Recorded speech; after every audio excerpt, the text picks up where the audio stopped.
Have you heard of a famous battle where 300 warriors defeated an enormous army? When I ask that question, what might come to your mind is the legendary 300 Spartans who held off the Persian army. That's been popular in our society. They've made some movies about it. I haven't actually seen any of those, but there are some movies out there. And so a lot of people are aware of that encounter. But about 700 years before that famous battle, Gideon, one of the judges, Gideon, and 300 Israelites defeated the armies of Midian, which numbered about 135,000 men. However, unlike the Spartans, Gideon and his men actually lived to tell the tale. Okay, the Spartans died in the encounter. So today we're going to look at our Bible hero, Gideon, and his army of 300. Now, Gideon was one of the judges, and like all the stories we find in the book of the Judges, Israel had sinned. That's kind of how each of these stories starts out. Israel had sinned. They disobeyed God's commandments. They were worshiping other gods, and as a result, God allowed the surrounding nations to oppress them. This time it was the Midianites, the Amalekites, and the peoples of the east. These invaders were different than many of the others we see in the Bible or in the book of Judges because they were nomadic. Okay, so they traveled around. They didn't seem interested in actually living in the land. They weren't there to own the land. Instead, they would invade at harvest time and steal all the food and the animals. And the Israelites would work all season to grow food and attend the animals and care for their animals. And then the Midianites would swoop in like a plague of locusts and take everything away right after the harvest.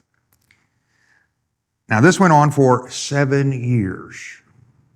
7 years until the people cried out to God for help. And we might ask ourselves, why do we wait so long to cry out for God for help? You know, you'd think year one would be good enough. I mean, we're asking for help here.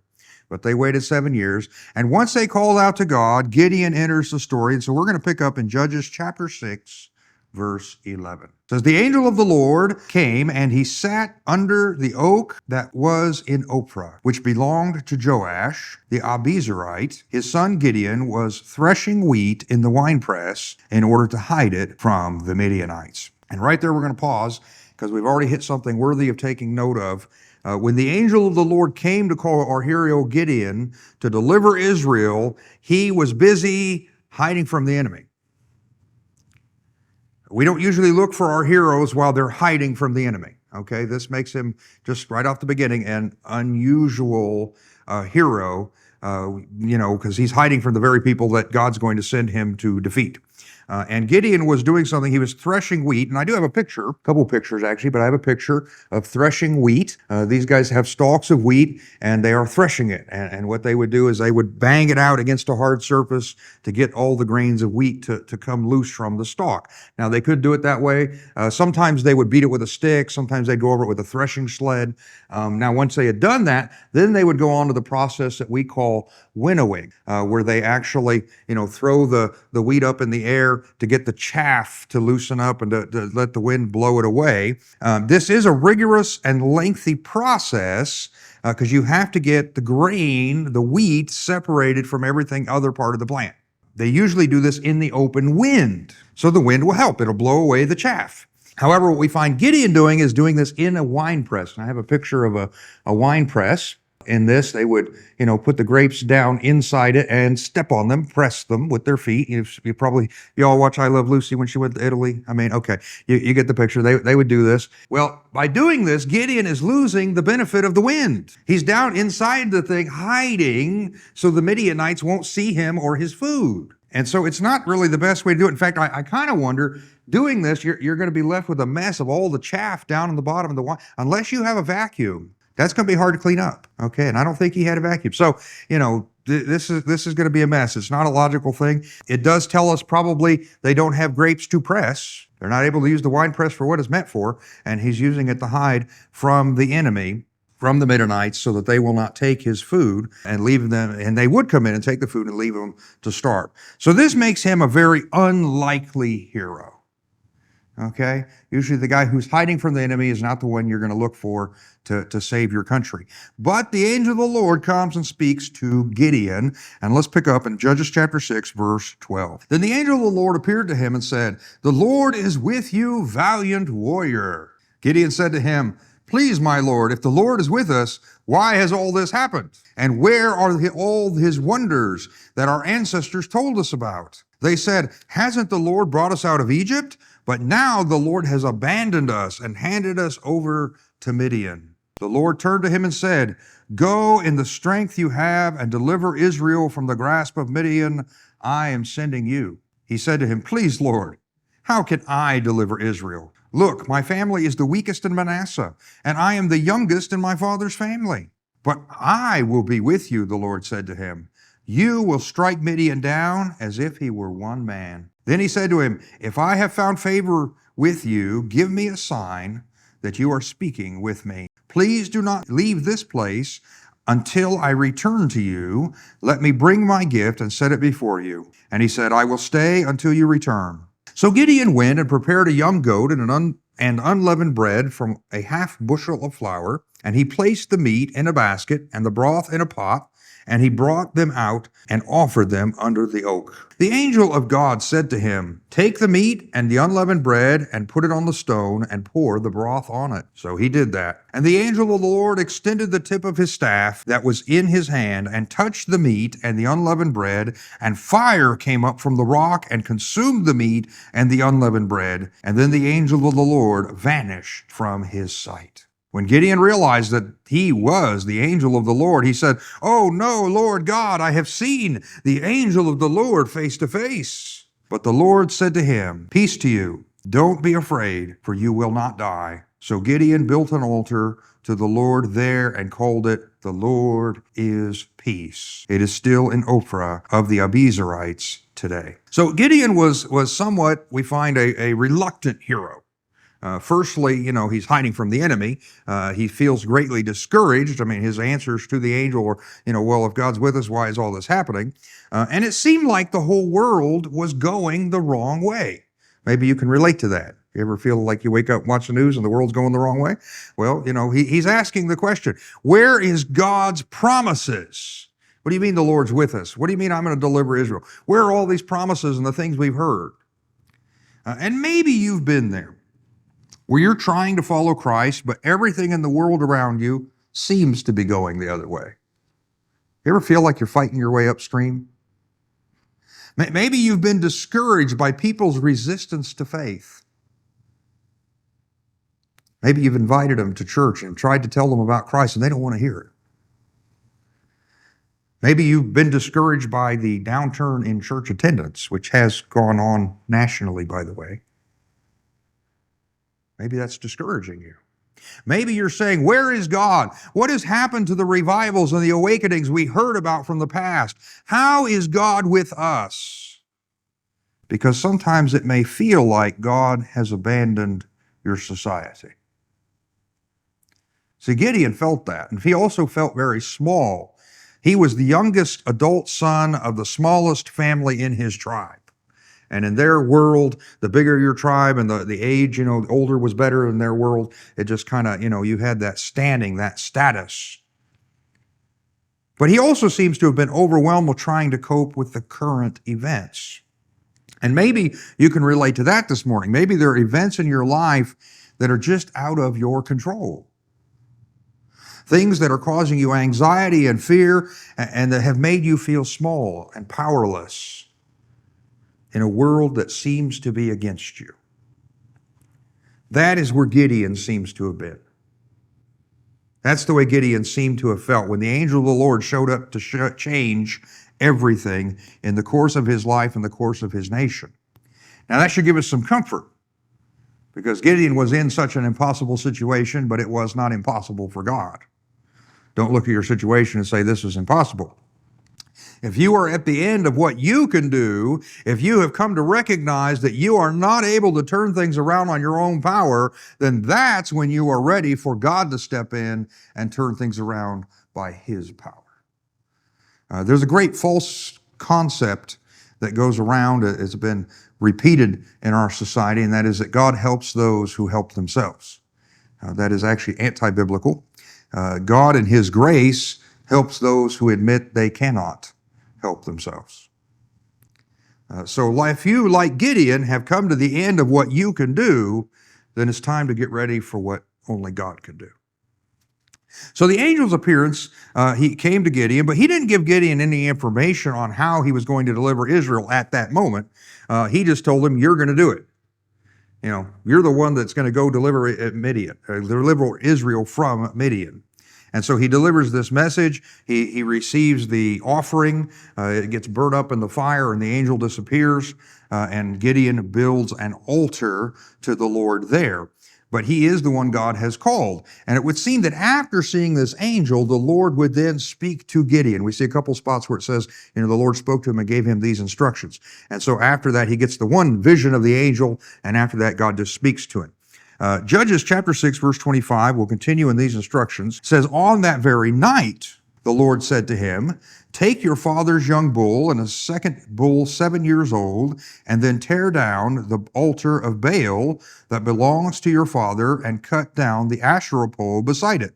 Build a well-constructed altar to the Lord your God on the top of this mound. Take the second bull and offer it as a burnt offering with the wood of the Asherah pole you cut down. So Gideon took 10 of his male servants and did as the Lord had told him. But because he was too afraid of his father's family and the men of the city to do it in the daytime, he did it at night. When the men of the city got up in the morning, they found Baal's altar torn down, the Asherah pole beside it cut down, and the second bull offered up on the altar that had been built. They said to each other, who did this? After they made a thorough investigation, they said, Gideon, son of Joash, did it. Then the men of the city said to Joash, bring out your son. He must die because he tore down Baal's altar and cut down the Asherah pole beside it. But Joash said to all who stood against him, would you plead Baal's case for him? Would you save him? Whoever pleads his case will be put to death by morning. If he is a god, let him plead his own case, because someone tore down his altar. That day Gideon was called Jerubbaal, since Joash said, let Baal contend with him, because he tore down his altar. It's an interesting first step that we see here, but the first step in saving Israel was in fighting their real enemy, the sin that had brought all this trouble on them in the first place. They had gone out to worship other gods. And so the first thing Gideon is given an assignment to do is go tear down the idols, tear down the Asherah pole, destroy the altar of Baal. God had instructed him not to first gather an army, not to go out and fight the Midianites, but to destroy the worship of false gods that Israel was worshiping right there on his own dad's property. Now we should especially take note of this for our own battles.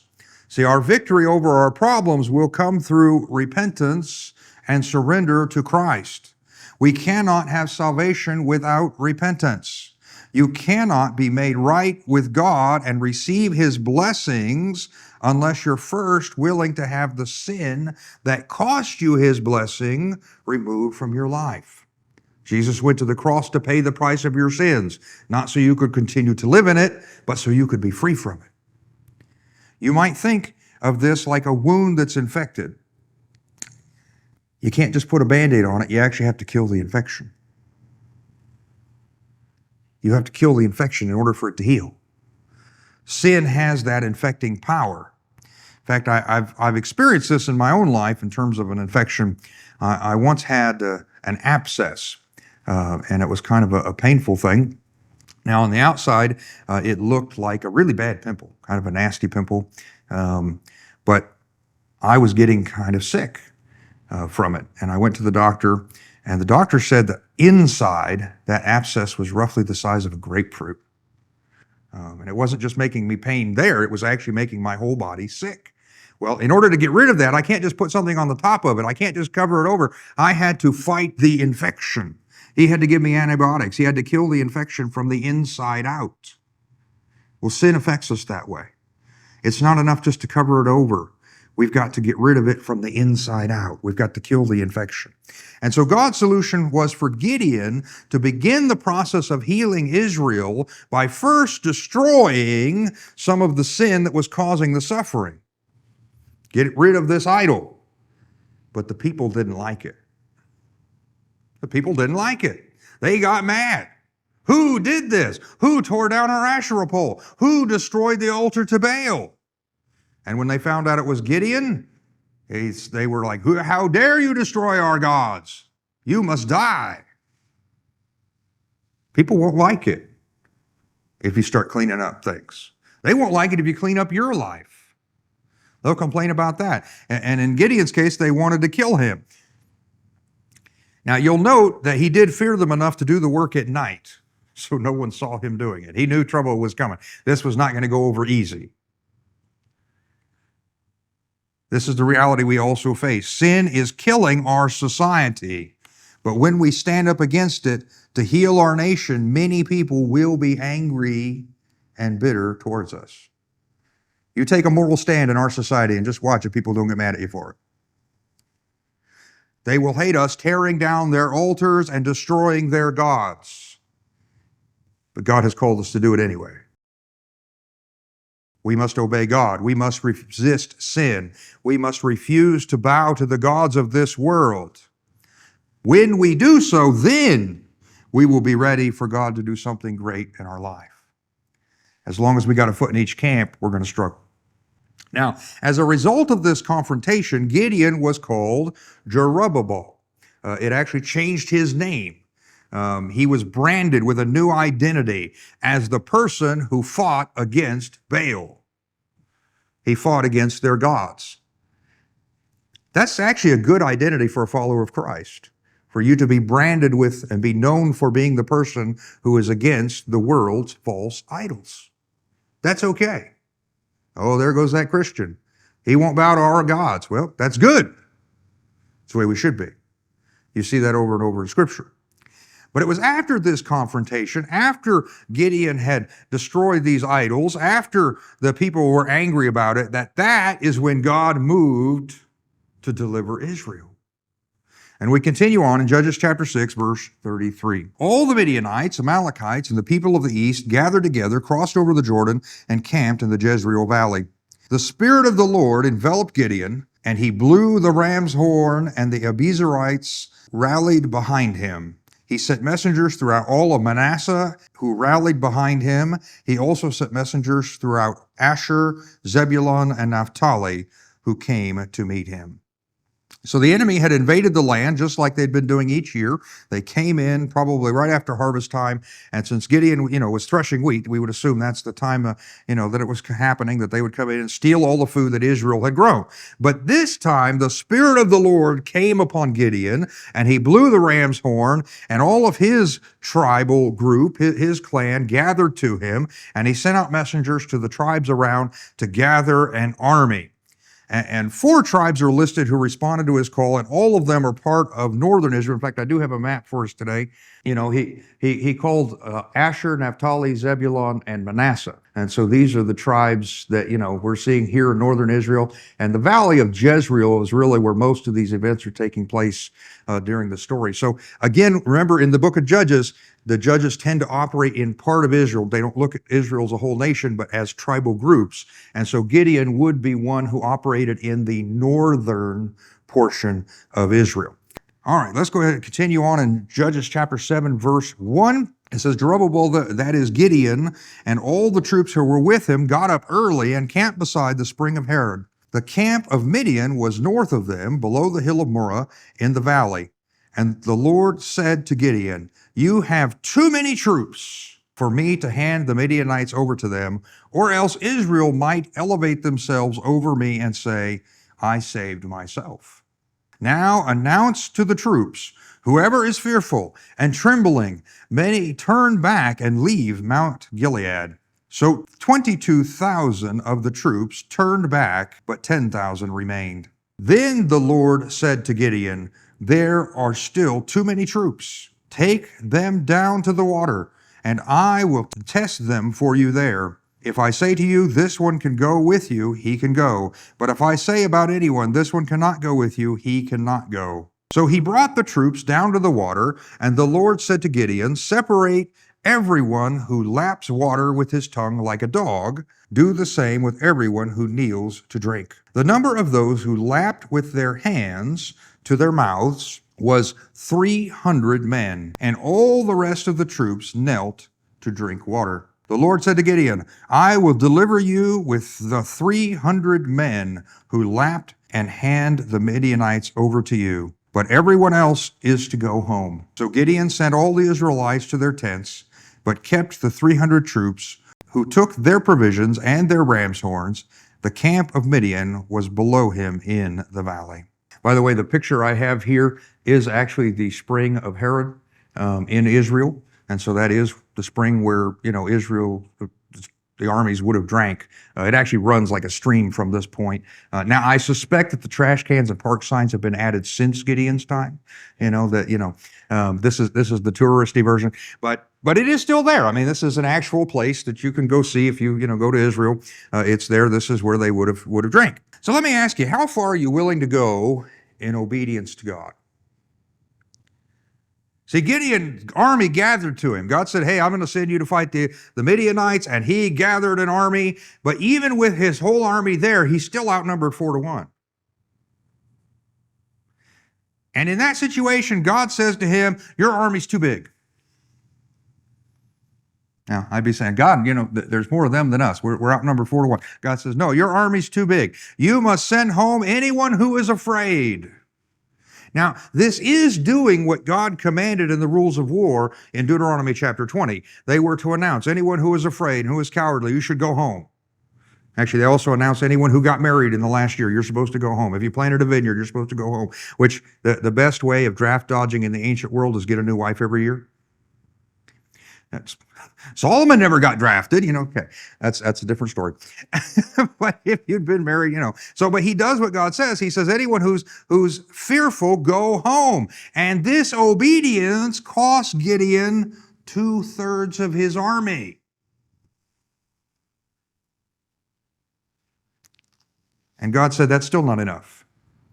2/3 of his army just walked, and God says, that's still not enough. Even though now Gideon is outnumbered 14-1, God wanted to shrink the army even more. And so he had Gideon take his men down to the spring so they could get a drink and be tested. And most of the men got down on their knees and drank straight from the water. But there were 300 who scooped up water in their hands and lapped it out of their hands with their tongue like a dog. This may seem a strange test to us, but it might show that those 300 were the ones vigilant enough that they weren't going to even take their eyes off the enemy long enough to get a drink. I mean, they're being up and ready for fight at any moment. But God whittled the army down to 300. How would you feel if you were Gideon and God had prepared you to fight this enormous army, but then he required you to send home almost everyone who showed up to fight?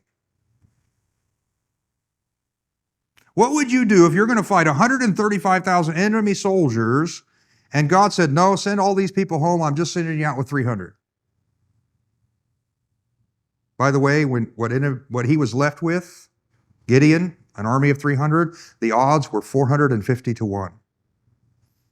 In hand-to-hand combat, that's not good odds. Okay?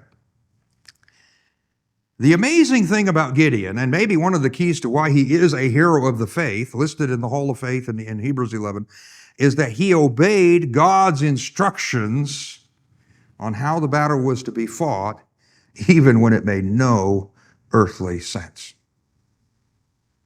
It was insane. And yet he did what God said. No one in their right mind would send home all their troops before the battle. But see, Gideon was not following human thinking. He was walking by faith and doing what God said.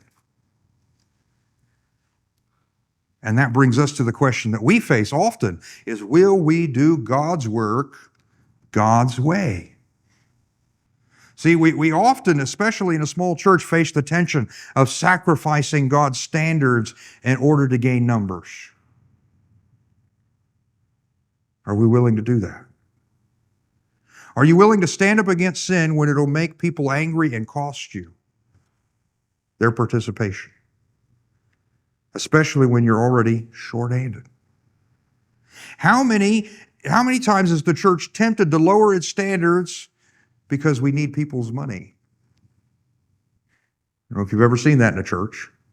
So I don't really like to know who gives what, because I don't want it to influence my decisions. I don't want it to affect how I relate to people. I don't want to treat one person different because I know they give money and another person because they don't. We should treat everyone on the basis of Christ. But sometimes in the church there's a temptation. We want to say, well, we've got to pay the bills, so we better relax our standards so we can include more people. How many times in your own life would it be easier to just tell a little lie than it is to tell the truth when you know it could cost you time or money or relationships? See, doing things God's way isn't usually easy because it almost always causes friction with the world because the world isn't living God's way. Gideon is amazing because he obeyed God even when it seemed like it would make the situation worse.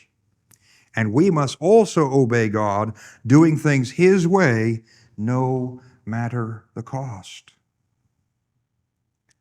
So after God had reduced Gideon's army to 300, this is what happens. Let's pick up in Judges chapter 7, verse 9. That night, the Lord said to him, "Get up and attack the camp, for I have handed it over to you. But if you are afraid to attack the camp, go down with Purah, your servant, listen to what they say, and then you will be encouraged to attack the camp." So he went down with Purah, his servant, to the outpost of the troops who were in the camp. Now the Midianites, Amalekites, and the people of the east had settled down in the valley like a swarm of locusts, and their camels were as innumerable as the sand of the seashore. When Gideon arrived, there was a man telling his friend about a dream. He said, "Listen, I had a dream, and a loaf of barley bread came tumbling into the Midianite camp, struck a tent, and it fell, and the loaf turned and the tent upside down so that it collapsed." His friend answered, "This is nothing less than the sword of Gideon, the son of Joash, the Israelite. God has handed the entire Midianite camp over to him."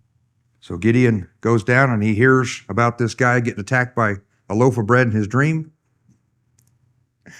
That's an interesting dream. But see, God knew that Gideon had fears about the upcoming battle. He knows your fears. He knows your anxieties. He knows your difficulties in life. He's never surprised. And probably especially, Gideon is feeling some anxiety because he has obeyed God and reduced the army. So God does provide Gideon with a sign to encourage his faith. He tells Gideon, if you're afraid, go listen to what they're saying. And Gideon and his servant, they do exactly that. They go down there, they overhear the enemy soldiers talking about a dream they had, and the interpretation of these Midianites is that it means Gideon's about to overtake them. They call him by name. See, God used the mouths of these pagan unbelievers to give his message to Gideon and to strengthen his faith. God can do that, by the way. Non-Christians, God can work through non-Christians. He can speak through non-Christians. He's talked through Balaam's donkey. Why can't he? He can talk through anyone. But even when they don't have a clue about what they're talking about. And these guys had no idea Gideon was standing there listening. But God was speaking through him. I had an experience like this many years ago. Not about the dream with the bread, but about a non-believer talking to me. I had, when I went to Bible college, I had it all worked out how I was going to pay for everything and how I had a job, that was going to work out for me schedule-wise. And the one thing I never paused to do was ask God His plan. Now, so just let me tell you up front, whenever you're making plans, ask God first. It will save you a lot of trouble. Okay, it just works out better that way. And so I wound up quitting the job that I had, and things weren't working out. And my plans kind of fell apart. And so I learned the hard way to trust God and ask His plan. And so I said, okay, God, you want me to go into the ministry. You want me to go to Bible college. You have to show me where you want me to work. I'm here I am. You tell me. And I prayed and I prayed and I prayed, God, where do you want me to work? And I kept feeling that God wanted me to wait. Wait. I hate waiting.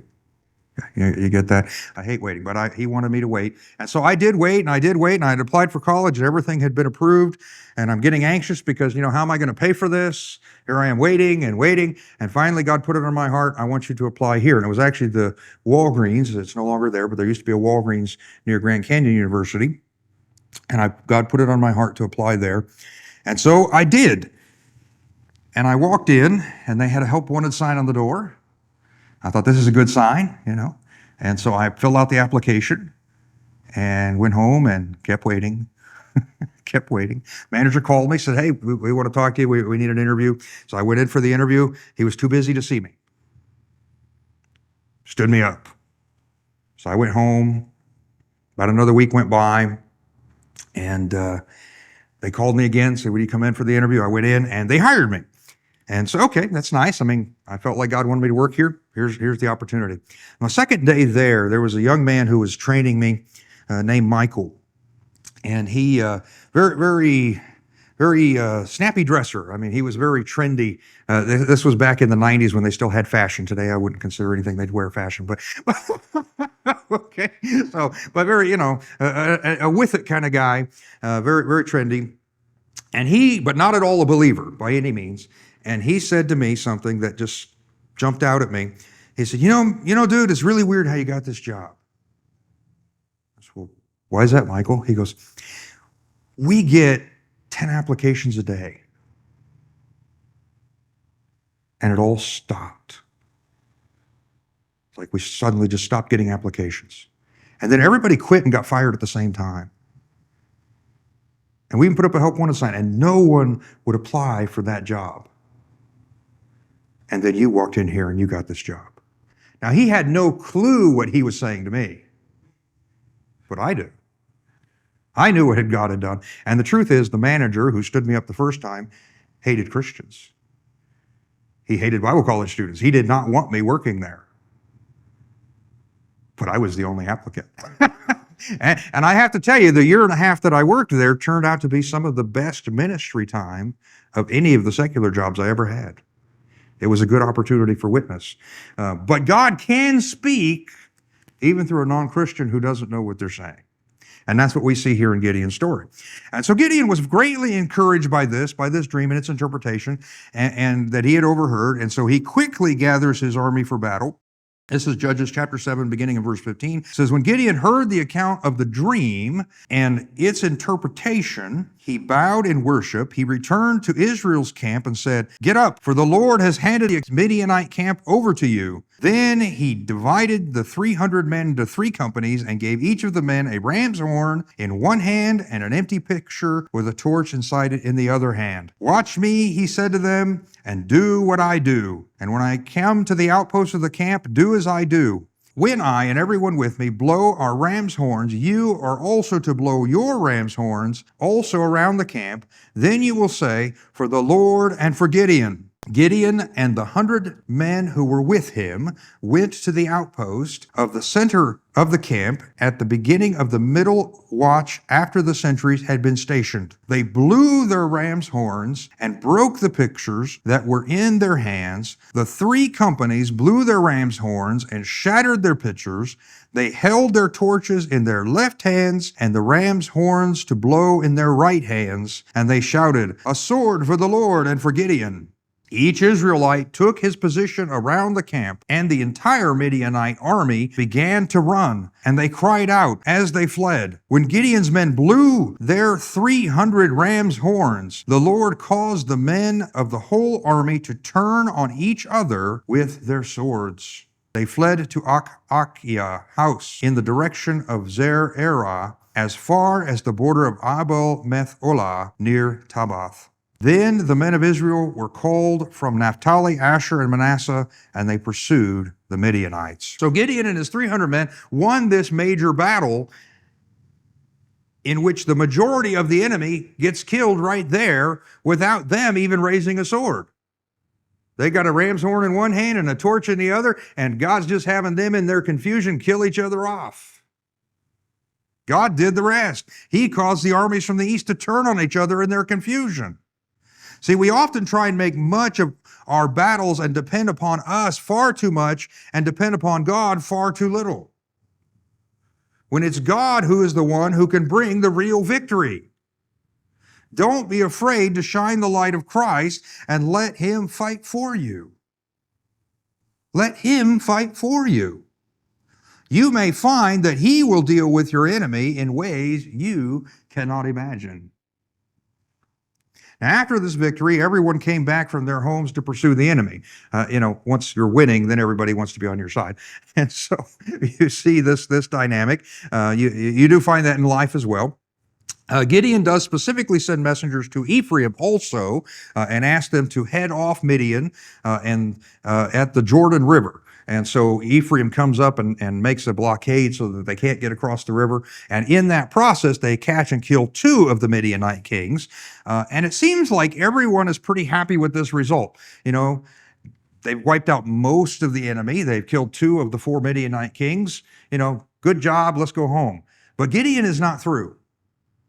He and his 300 men cross the Jordan River and keep pursuing the enemy. And this is something you will experience in your spiritual walk. Most people are satisfied with moderate success. They're happy if they get some sin out of their life, if they have some victory over the enemy, if they follow Christ a little bit, that's enough.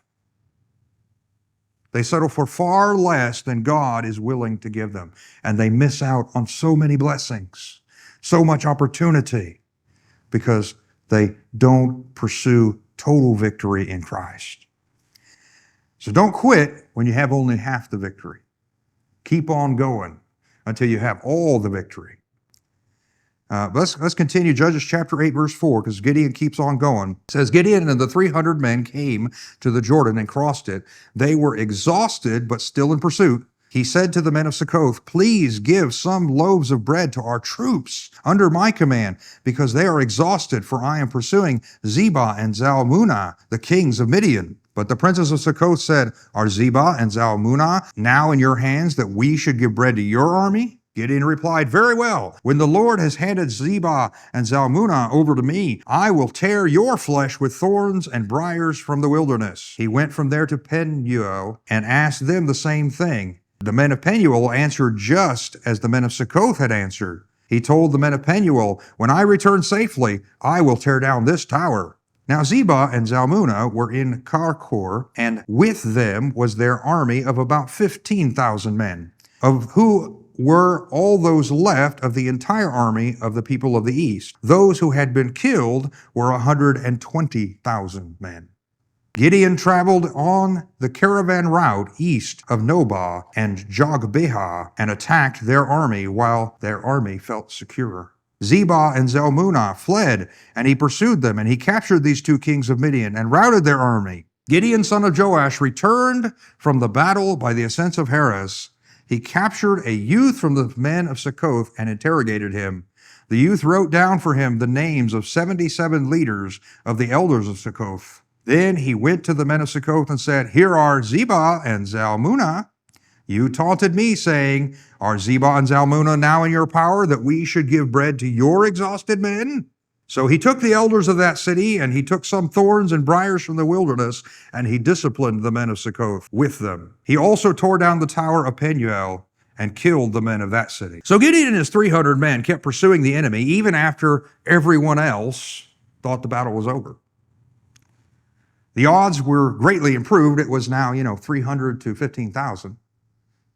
Now that's 50 to 1, right? He started at 450 to 1, so now he's down to 50 to 1. But the truth is, with God, the odds don't matter. God's the one in control. He always wins. The odds don't matter. Never tell me the odds, okay? Just it doesn't matter with God. This is a good moment for us to contrast the 300 Spartans who fought the Persians, because they all died. I mean, yeah, they did stop the Persian army and hold them up for several days and defeat many, many Persians, but they died. Whereas in Gideon's 300, he lost not a single man. This is the difference between human battle tactics and God's miracle. Tactics will only get you so far, but God can guarantee the victory. So on his way to this miracle, Gideon tried to get food for his men from some of the Israelite cities, but they weren't willing to help him. They didn't want to take sides in the battle. We don't know who's going to win. Why should we give you food? What if you lose and then they come back? So you will face this dynamic in the work God is doing in your life, no matter how much success you have already experienced. And at this point, Gideon had had a lot of success in these battles. No matter how many great things God has already done, there will always be those who doubt what God is doing or will do and don't want to support it until after the victory is certain. Don't let them discourage you, but instead keep on doing what God has given you to do despite them. Don't listen to the naysayers. Keep doing what God has given you to do. In Gideon's case, he does achieve victory. God does do a miracle. He completely destroys his enemy. I mean, even though there's, thousands of them and 300 of Gideon, he completely destroys them, and he captures the 2 remaining Midian kings. So after that, he takes them back to show those who doubted that God would give him the victory and to punish them for their failure to support God's work. There's kind of a good rule here. Just don't be discouraged by the doubters, but also don't waste your time trying to change their mind. I mean, when he ran into these doubters, he didn't stand at the city gate begging them for bread. He said, okay, I'll be back, but he moved on. He kept going. He kept doing what God had given him to do. And if people won't listen, if they won't help, move on and keep doing what God has given you to do. Then after the victory has been won, after God has given you the miracle, you'll be in a position to say, see, I told you this is what God was doing. Okay, that is kind of what he does. I mean, he throws some thorns and briars in there with it, but he does tell them, I told you so. We should, though, show off what God has done. Never be afraid to say, hey, look at what God's done. That's okay. It's okay to tell people, this is what God has done. Look at the miracles he's done. Look at the great things he's done for us. And we should remember it. But we should also be patient, waiting on the Lord's timing for our victory. Now, Gideon did capture Zebah and Zalmunna, the kings of Midian, and after showing them off, he killed them. We see a different response from Israel towards Gideon than we see the other judges, because when he gets back home, he gets a different response, something that would foreshadow what was to come in Israel's future. And they try to make Gideon their king. They want him to be their ruler. And Gideon refuses. Let's look at how his story kind of comes to an end here in Judges chapter 8, verse 22. It says, then the Israelites said to Gideon, rule over us, you as well as your sons and your grandsons, for you delivered us from the power of Midian. But Gideon said to them, I will not rule over you, and my son will not rule over you. The Lord will rule over you. Gideon's loyalty was completely to the Lord. He didn't fight so he could gain position and power. He wasn't looking for Israel's worship of himself or Israel submitting to him. But because he went and fought, because God had called him, and he went to serve the Lord and to serve his people. And so Gideon tells them that he and his sons will not rule over them, because the Lord is the one who is to rule over them. This is the way God set Israel up. This is the way it came down through the law of Moses. God was to be their king. God was their ruler. Israel's loyalty was to be directly to God, not to an individual person. They were to follow God's laws. And when they didn't, God would then raise up a judge like Gideon to get them back on track. But they weren't supposed to stay loyal to the judge. They were supposed to be loyal to God. He was to be their king and rule over them. So Gideon, in this, resisted the temptation of power. How many people offered kingship, offered to be ruler over everything, would say no? But Gideon does. His loyalty is to the Lord. This is something we really need to take note of. And perhaps the reason God chose Gideon to lead this great battle, to experience this great miracle, aside from the fact he was willing to obey God, when I guess probably most people would not, was Gideon had a heart that was ready to deal with success. In his heart, he was ready to deal with success. See, many a person has been destroyed by success. Easy money, fast fame. These things can lead to your ruin. Sometimes the reason God allows us to be trapped in our circumstances is because He knows how a sudden victory might affect us. God always does what is best for you over the long term. He always does what is forming you into the image of Christ. And He is always more concerned with your character than your comfort. He wants to make you like Christ because we will spend eternity with Him. So we should keep that in mind, that God's motive, His most important thing, is purifying our hearts.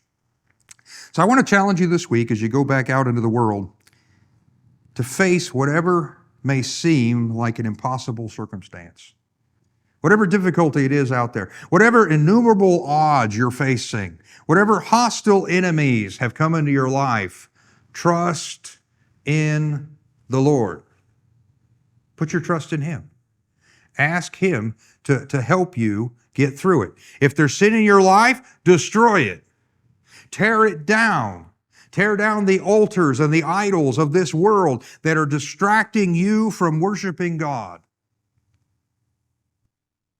And I don't know what idols you may have in your life. I find every one of us at some point has something in our life that tries to compete with that place for God. Whatever it is in your life, tear it down. Get rid of it. Step out in faith.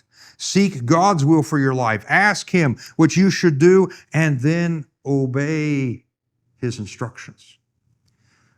See, many of us call Jesus Master and Lord, and He is. But calling Him Master and Lord, having a Master and Lord, and being mastered and taught are not the same thing. Do what God says.